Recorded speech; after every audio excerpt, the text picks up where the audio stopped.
I'm Duncan Ferguson and you're watching Toffee TV. Welcome to Toffee TV with me, Ped, I'm here with Baz, and we're joined by Jonathan Northcroft from the Sunday Times. Big thanks for coming in, Jonathan. I know this is like below your sort of thing. And not at all. Nice one for coming in. We're obviously talking about the Everton game between West Ham 1-1 on Saturday.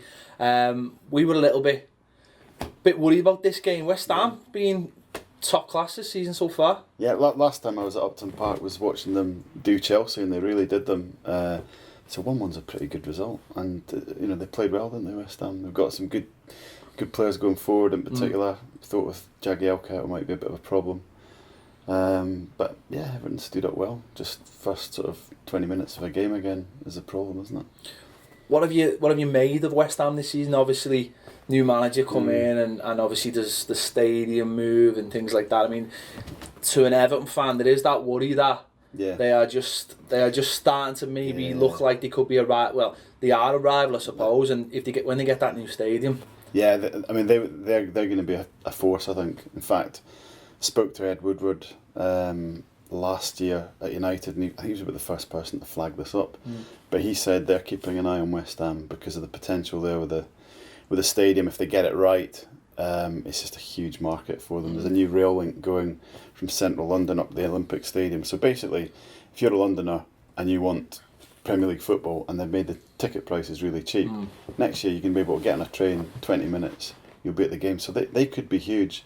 And I must admit, this season I thought they might struggle a little bit because it was all about next season. They seemed to take a gamble with Bilic, who obviously wasn't their first choice. You looked at them signing players from around the world, so I didn't foresee this at all. I thought they might have a sort of struggling year, and to be honest, I think they thought they might struggle a little bit as well. I've also met David Sullivan before the season started, so I don't think he thought it would go this well. But in fairness, we disrespect people for what they do abroad sometimes. When you really look at Bilic, actually he's had eight good years at different levels abroad, obviously national level, but different clubs, and probably a little bit better than certainly I thought, probably a lot of people thought, and the signings have been good. So they'll be a major club that, and I think Evertonians would be right to worry, because it's another big growing financial giant in the making, I think. Baz, obviously 1-1. Flash me now, Jonathan. I'm sorry. 1-1, Baz. I mean, were you happy with this one? Because in the end, I must admit I was happy at the end of this game. I think I'd have been not made up. Obviously won us and expect us to win, but I'd have been happy I suppose at 3 o'clock to see if he said, well, don't get beat, because they have been really good, albeit they've been better away from home than they have been at home. Looking at the way it went, I'm a little bit disappointed. I think they were there for the taking. I think it's a good point because of they have been good this year, but if you're assessing a game over 90 minutes, there was an opportunity, I think, for Everton to it was a bit of a dull game, wasn't it, to be honest? It was a for two teams that are supposed to play good football, I thought it was quite dull. I thought the first half was good. I thought West Ham started the first 15 minutes, Everton shocking in the opening quarter of an hour, aren't they? But I thought they came out the blocks really quickly, had a couple of chances. Everton came back into it and finished really strongly. The second half was crap. It was awful. Really, it was awful. For want of a better word, it was poor. If to be honest, second half felt like to me that both teams were happy with the points before the international break. Take a point, two good teams, and just get away with it. Probably, and I think this year nobody's quite sure where anyone's going to finish. What a good result anywhere is. Cause it seems to be so many teams that you look at playing and you think they could win this. I was at Chelsea Stoke, and obviously Stoke won. Was that really that bad a result for Chelsea? I don't know, because Stoke will beat a lot of people. So looking at the league, it's a bit like that. I was looking at Everton in Everton's league position, and I'm a bit surprised they're so low.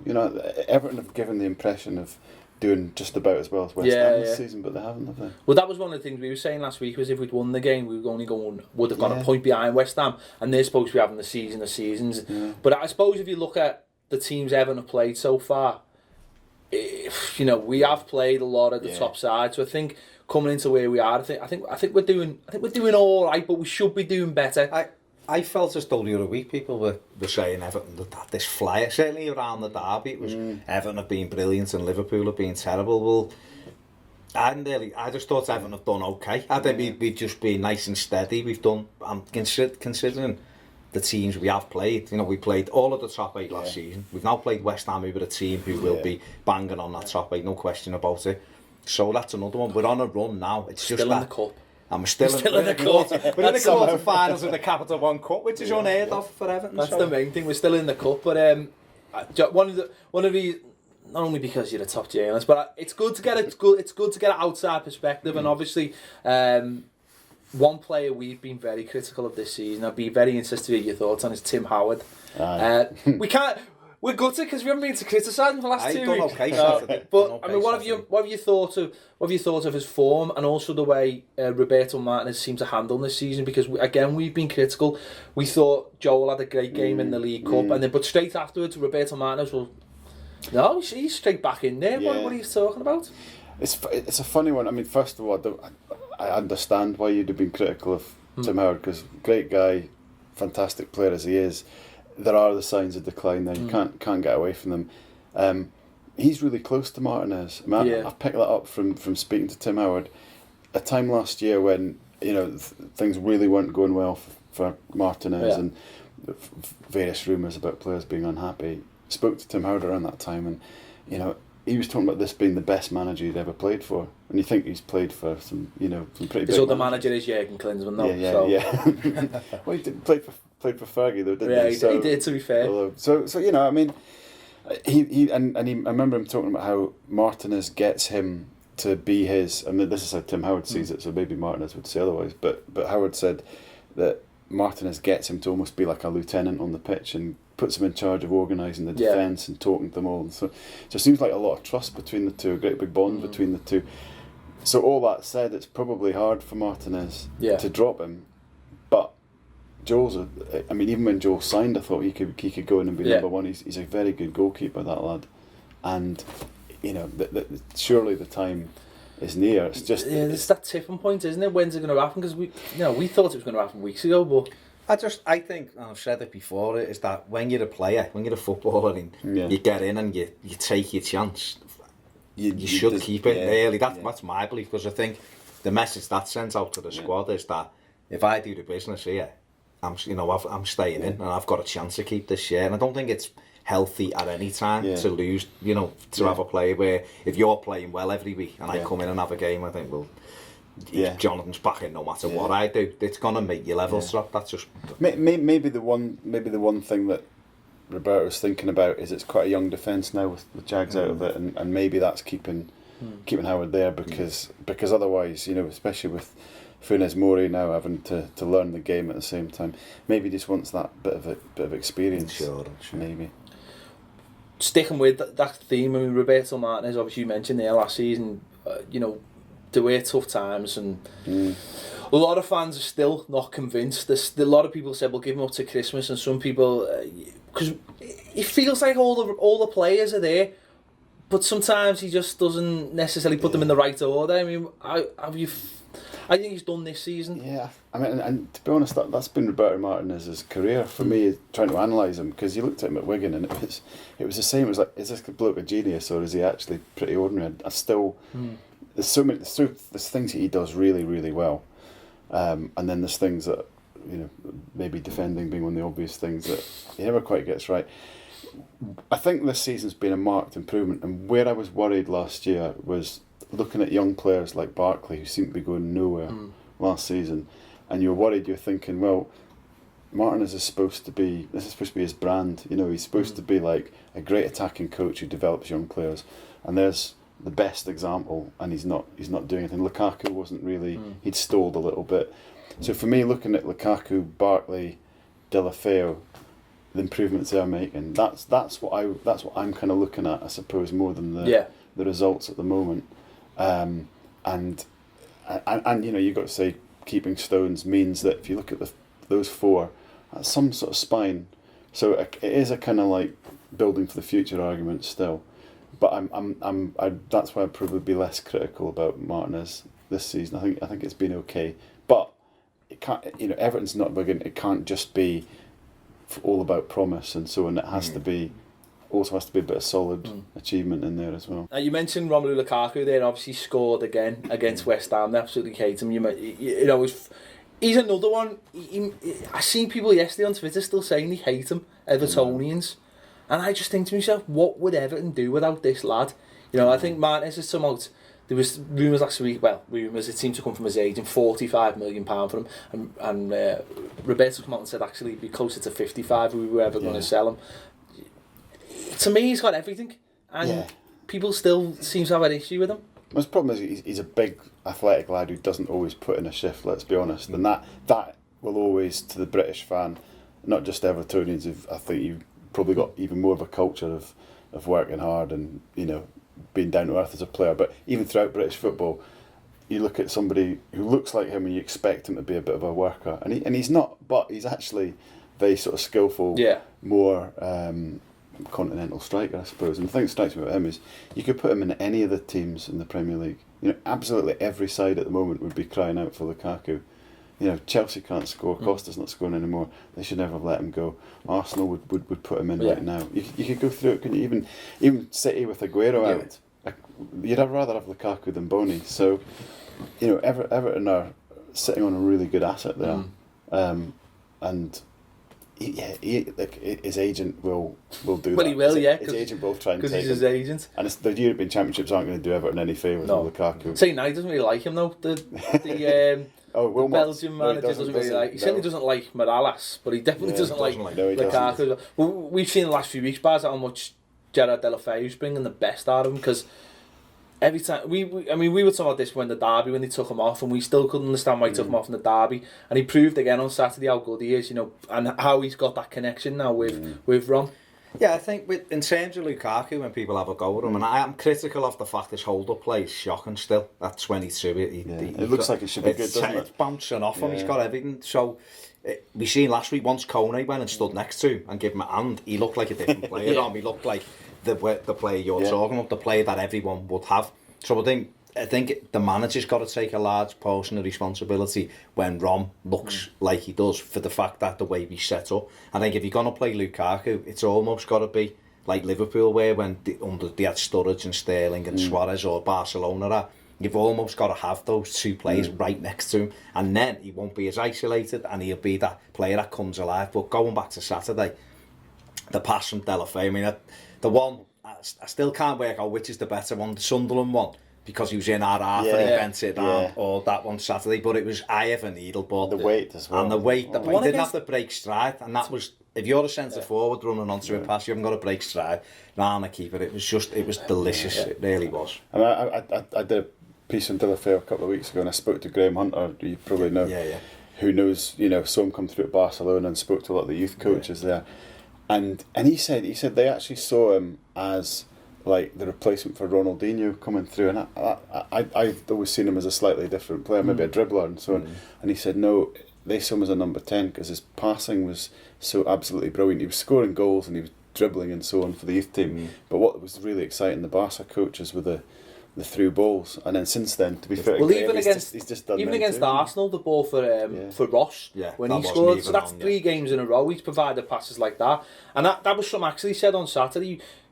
I think at the time now he should be playing wide because he is a young player and he's still learning. But we've seen from people like Gareth Bale, once they get mature and maybe more physical as well. I mean, you have to look at how big Bale is now, Ronaldo as well. He might be able to fill that number, which has always been Everton's problem. And I actually think if he can do that, that'll take a lot more pressure off Ross Barkley as well, who seems to be. He suffers, I think, Ross, from not quite being a number 10 and not quite being an all-round midfielder. Again, no, I don't want to be too critical of Martinez, you know, because he has helped. Just be critical. No, but he has helped. He's helped Ross Barkley's development. There's no question about that, you know. But I feel at times, and this is what I mean about Saturday in terms of it being, for me, a chance of 2 points dropped because they were. It wasn't as if we couldn't get out of our own half and they were brilliant and you're lucky to get out and you think that's a decent point. They were wide open, West Ham, and a good side probably would have nicked it. But with Barkley's caught kind of between two positions, and I almost feel as though I don't know whether he gets in my best 11 at the moment, and which is outrageous because he's fantastic. I feel as though we need to lose Gareth Barry or James McCarthy for Ross to sit in for Deulofeu maybe to go and do exactly the job you were talking about and try and join him at Rom a little bit, and then that creates something on the right. It's one of those. I agree. I just don't. I know he's got so many attributes he could probably play anywhere. I just don't see him as a number 10. He doesn't score enough goals, and he doesn't play those through passes, and he doesn't play further back because he can't. Well, he can defend, but he sometimes isn't inclined to defend. But that's the kind of thing a coach can teach you. Yeah. That is so teachable. But if you're playing up there, and I'm saying to you as your manager, Jonathan, don't worry. We've got James McCarthy and Gareth Barry. You'll do that. You're gonna switch off. And what you see in games, you see him jogging back. And as if he hasn't got that responsibility. But if he's in there alongside Gareth Barry or James McCarthy, and it's me and you are doing this work, and it's up to us, because you can teach someone and instruct them to defend and concentrate. You can't instruct them and teach them to score goals, really. No. That, or play the balls like Deulofeu. But it almost feels like that he is leaning on the pitch and he is getting better. And when he becomes a little bit more responsible, then the whole team's going to open up for me, because I feel like when he plays, we can't have a left midfielder and a right midfielder because there's just too much going on. But when I also feel like you need to take someone out the team to make him play, because we've seen his best performances playing deeper when he picks that ball up deeper and runs. He played when we got that terrible night. We lost it when we had fourth in our hands and we lost at home to Crystal Palace. He played.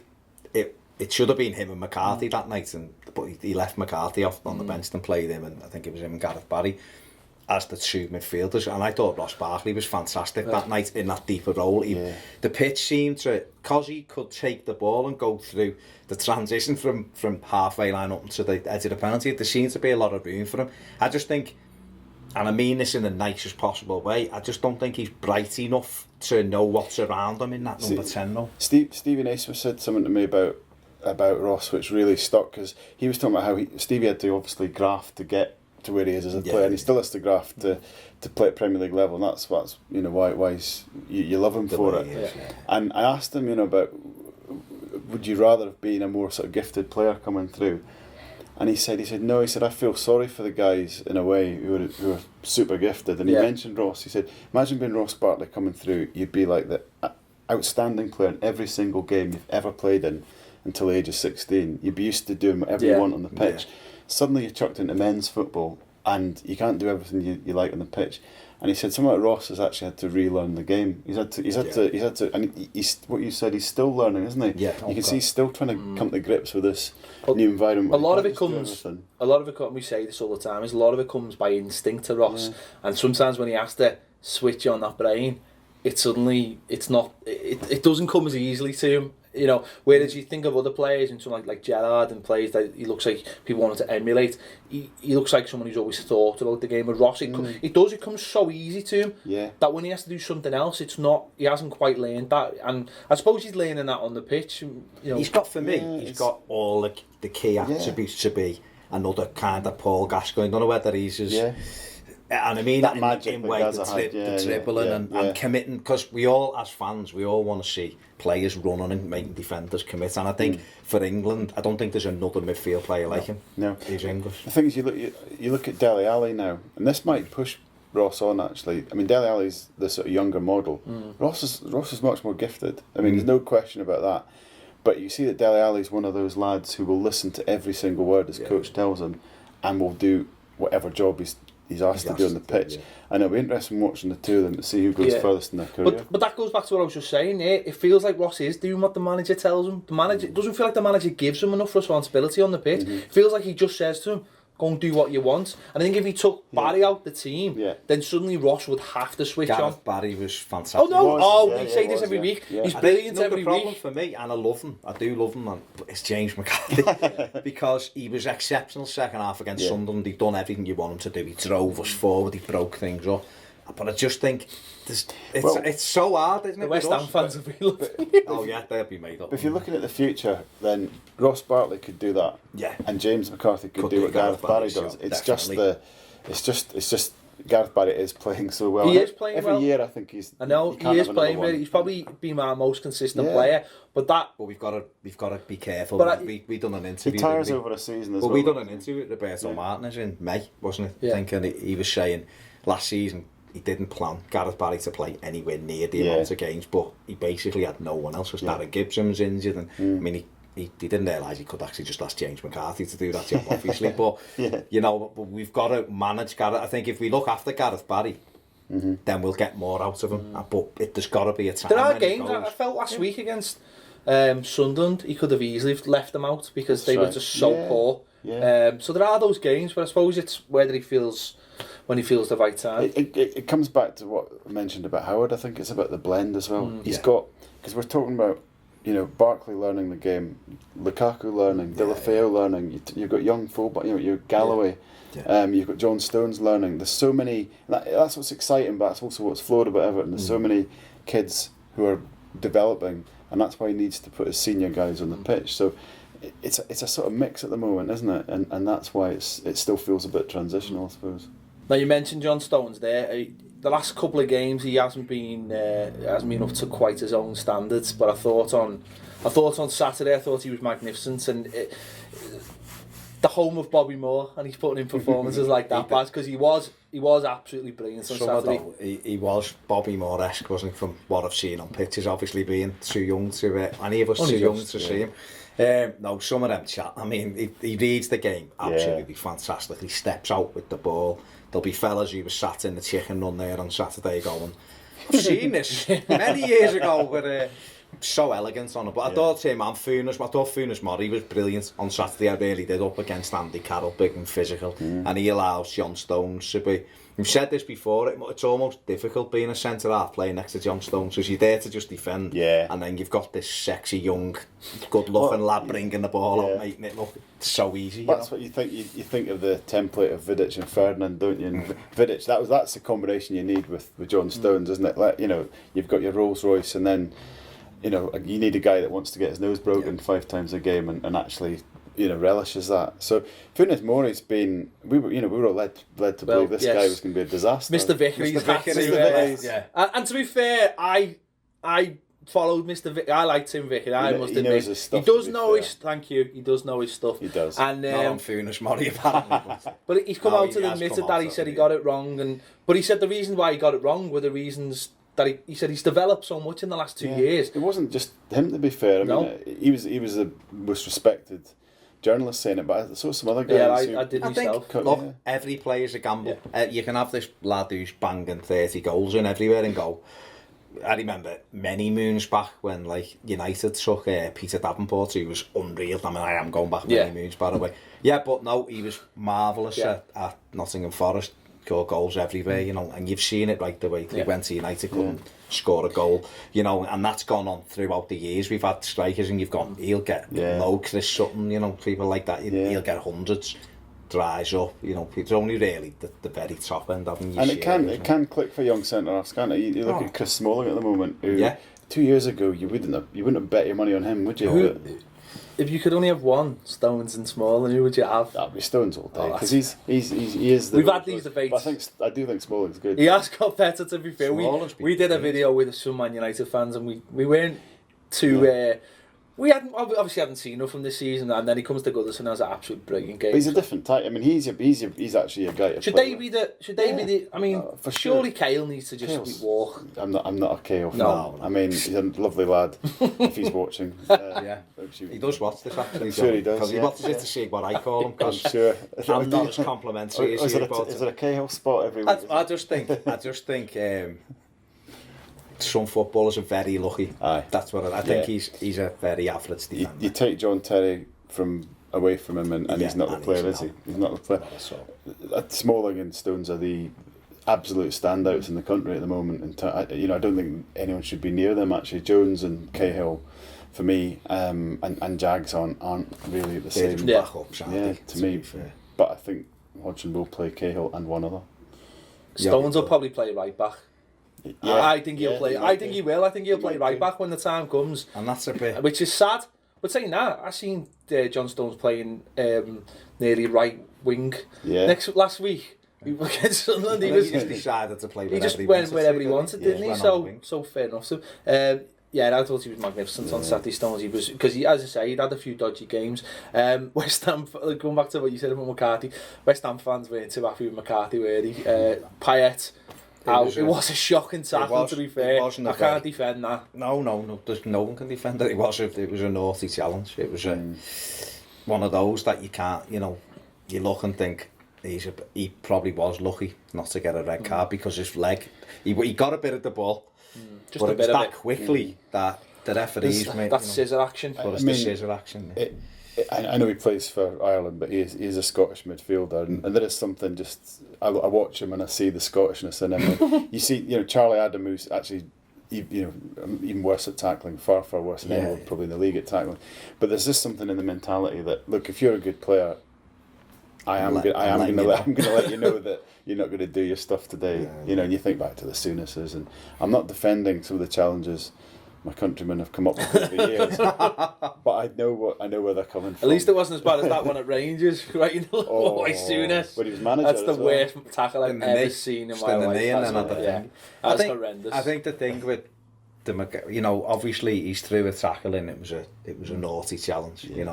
Seen one that puts on cleverly out for still out. Still out. Everton didn't even get a free kick for that. No, got a throw in, and that was a worse. He jumped into that there, and it scissor on the ankles. McCarthy followed through, but like you say, if he'd have been red carded, he would have had to say, well, fair enough. But I think he tried one about 10 minutes later. James Tompkins jumped in 2-footed, didn't connect because Deulofeu rode it, and the referee didn't blow up. And you just think, you've got to be careful these kind of challenges because.